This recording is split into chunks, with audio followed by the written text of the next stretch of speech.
It's nearly 12 minutes of difficult-to-watch dash-cam footage.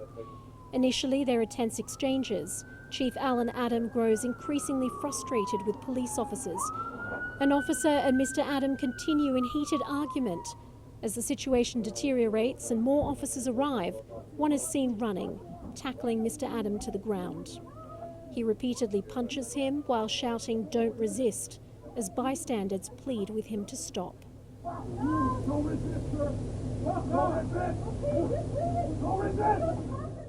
Before this footage was released publicly, police said they had viewed the video and found the officer's actions reasonable. Mr. Adam later released a picture of injuries he says he sustained in the attack.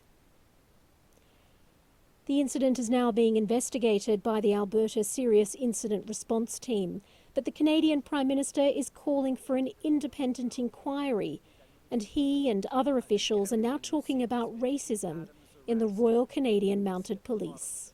The events that have been brought to light over the past days highlight that, without question, there is systemic discrimination within our institutions, including within the RCMP. We need to move forward to correct that. Mr. Trudeau, seen here taking a knee at a recent anti-racism protest in Ottawa, has himself faced serious criticisms of his government's track record on Indigenous issues and personal allegations too of racism after photos surfaced of him in blackface.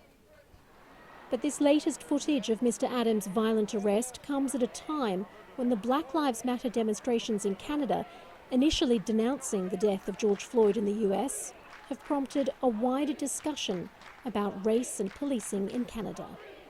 Since COVID, since April, we've had 9 deaths from the hands of police in this country of Indigenous people. And that has to stop. A country normally known for its politeness and multiculturalism, Canada has its own history of violence against Indigenous people to contend with.